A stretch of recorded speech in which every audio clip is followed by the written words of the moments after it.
हरिओम। आज हम चर्चा करते हैं कुंडली के उपचय भाव पर। पहले समझते हैं उपचय भाव है क्या। उपचय भाव कुंडली का तीसरा, छठा, 10वां और 11वें भाव को उपचय भाव कहते हैं।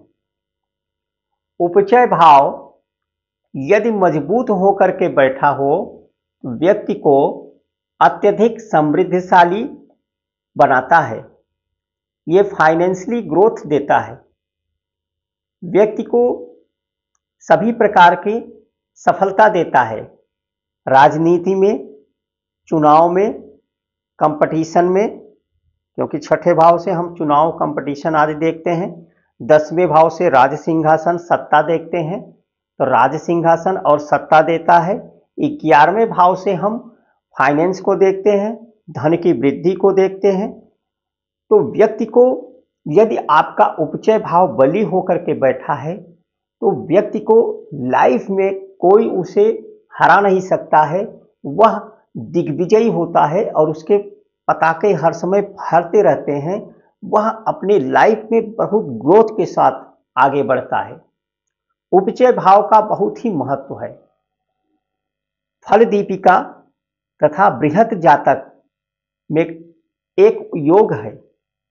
यदि कुंडली के उपचय भाव अर्थात तीसरे, छठे, 10वें और 11वें भाव में एक एक शुभ ग्रह बैठे हों, जिसमें से शुभ ग्रह कौन से हैं? नैसर्गिक शुभ ग्रह गुरु, शुक्र, बुध और मजबूत चंद्रमा। ये यदि बैठे हों तो ऐसे व्यक्ति दिग्विजयी होते हैं, समृद्धशाली होते हैं, फाइनेंशियली ग्रोथ बहुत अच्छा होता है। ऐसे व्यक्ति अपने लाइफ में बहुत ऊंची ऊंची मुकाम हासिल करते हैं। जितने भी बड़े से बड़े उद्योगपति, जितने से बड़े बड़े बिजनेसमैन देखेंगे तो उपचय भाव में जरूर ही मजबूत होकर के बैठा है। उपचय भाव जहां तीसरा भाव इच्छाएं प्रकट होती हैं, थर्ड हाउस से इच्छा को देखते हैं, थर्ड हाउस में इच्छाएं प्रकट होती हैं। छठा भाव कंपटीशन का भाव है, मेहनत का भाव है, सर्विस का भाव है, परिश्रम का भाव है। यहां पर आकर के व्यक्ति उस चीज को, वहां पे उसको समस्याएं प्रकट होती हैं तो उस पर वो मेहनत करता है, कंपटीशन क्लियर करता है। क्योंकि छठा भाव चुनाव, कंपटीशन, इस तरह के एक्टिविटी को दिखाता है। वहां पर उस पर वो कार्य करता है। और 10वां भाव जो होता है एक्शन को दिखाता है, कार्य को दिखाता है, उस पर वो कार्य करता है। और 11वां भाव फुलफिलमेंट को दिखाता है, डिजायर को दिखाता है। 11वें भाव में जाकर के इच्छा पूर्ति होती है। तो तीसरे में इच्छा जन्म लेती है और छठवें भाव में इच्छा पूर्ति होती है। तो इतने महत्वपूर्ण भाव हैं जो भौतिक सुख के लिए बहुत ही महत्वपूर्ण है। जैसा हम सभी जानते हैं कि जीवन के 4 पुरुषार्थ हैं: धर्म, अर्थ, काम और मोक्ष। ये चारों पुरुषार्थ हमारे जीवन के 4 स्तंभ हैं। काम त्रिकोण और मोक्ष त्रिकोण पहले भाव, 5वें भाव और 9वें भाव को धर्म त्रिकोण कहते हैं। यहां से हम धर्म, आध्यात्म की चर्चा करते हैं।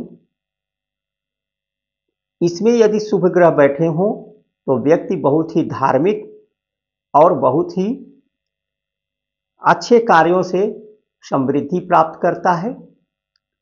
वहीं पर चौथा भाव, 8वां भाव और 12वां भाव ये मोक्ष त्रिकोण है।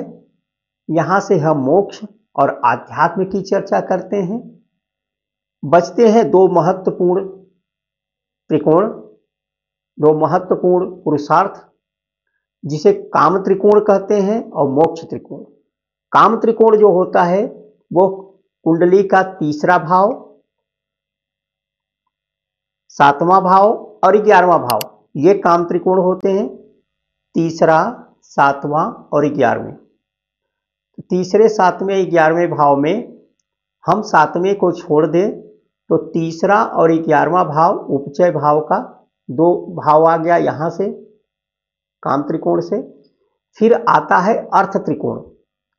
अर्थ त्रिकोण जहां से हम फाइनेंस की चर्चा करते हैं क्योंकि उसमें सेकंड भाव है, सेकंड भाव, छठा भाव और 10वां भाव। यहां पर दूसरे भाव को छोड़ दें। ये दो भावों को इसलिए छोड़ दिया जाता है क्योंकि दूसरा भाव मारक है। मारक स्थान को दूसरे और सातवें को हटा देते हैं तो उपचय भाव बनता है, जो व्यक्ति के समृद्धि के लिए, फाइनेंशियली ग्रोथ के लिए, राजनीति में सफलता के लिए, मटेरियल्स गेन के लिए बहुत अच्छा है।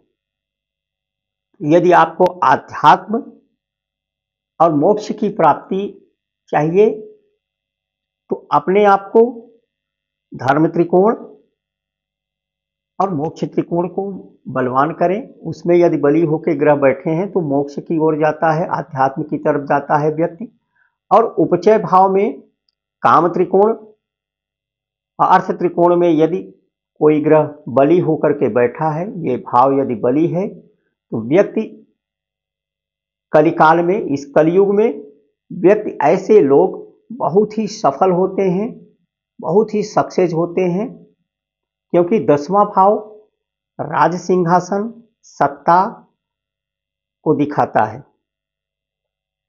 अब इससे विस्तार से चर्चा करें तो तीसरे भाव से, तीसरा भाव हमारा काम त्रिकोण भाव का पहला भाव है। यहां पे इच्छाएं प्रकट होती हैं, हर प्रकार की इच्छाएं, ये बुरी इच्छाएं या अच्छी इच्छाएं हो सकती है।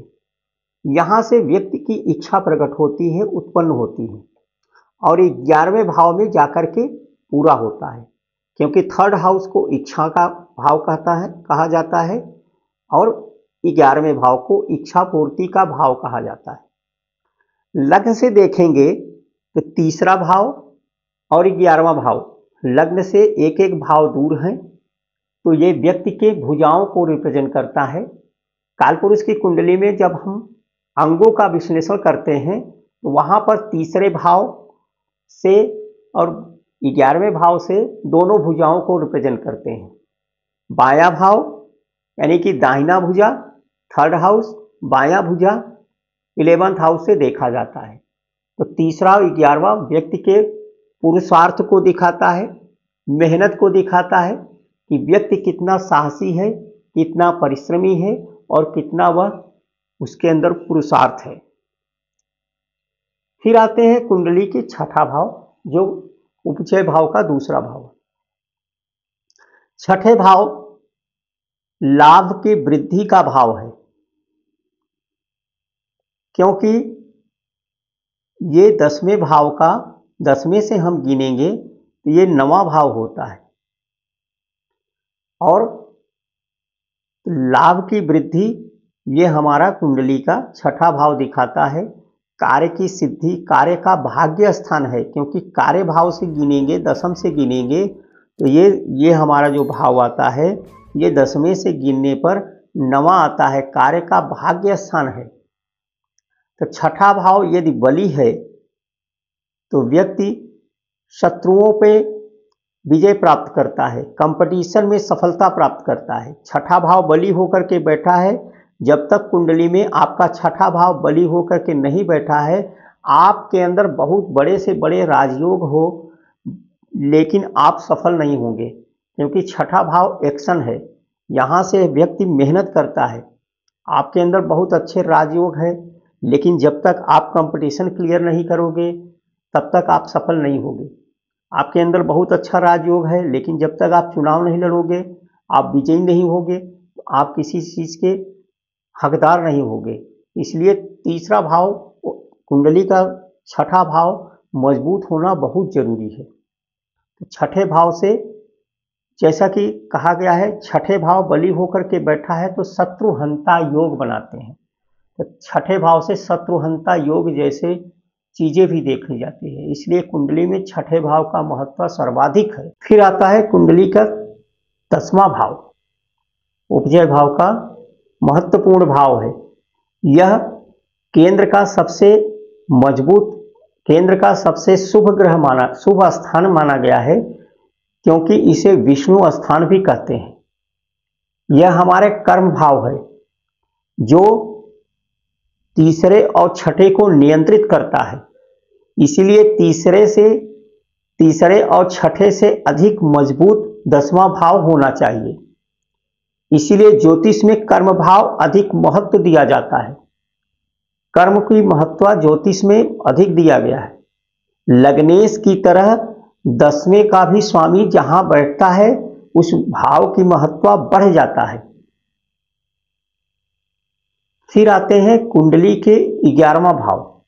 11वें भाव से growth, gain, profit, rise, fame देखा जाता है। तो सभी प्रकार के लाभ हम 11वें भाव से ही देखते हैं। अब चर्चा करते हैं काल पुरुष की कुंडली। जब हम बनाते हैं तो कुंडली के तीसरे भाव का स्वामी बुध होता है, छठवें भाव का भी स्वामी बुध होता है कन्या राशि का। तो बुध 2 बार रिपीट हुआ और 10वें घर का स्वामी शनि होता है और 11वें घर का भी स्वामी शनि होता है। तो शनि भी 2 बार रिपीट हुआ। तो किसी भी कार्य में सफलता के लिए शनि और बुध का योग होना जरूरी है।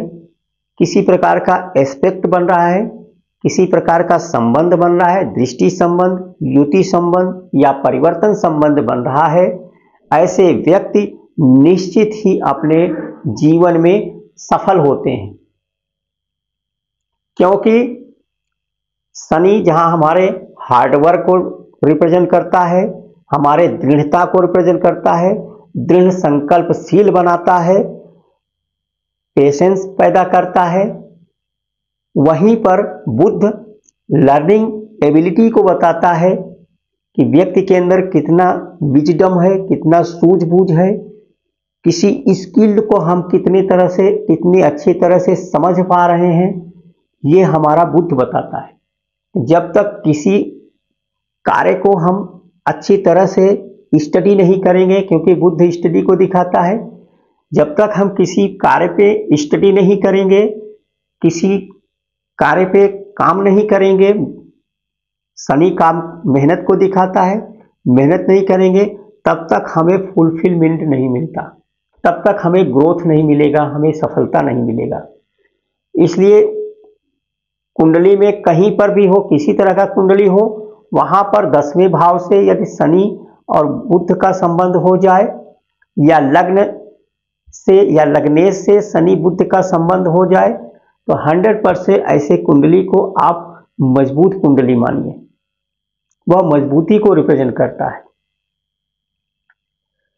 जैसा हम सभी जानते हैं, बृहद पराशर होरा शास्त्र में नीच ग्रहों से बनने वाले राजयोग अध्याय में देखेंगे तो कुंडली का 3रा भाव, कुंडली का 6ठा भाव और कुंडली का 11वें भाव में नीच के ग्रह बैठे हों तो वह राजयोग कारक होता है। तो यहां पर यह सिद्ध होता है कि कुंडली के 3, 6 और 11वें भाव में नीच के भी ग्रह व्यक्ति को धनवान, समृद्धशाली बनाता है और सफल बनाता है।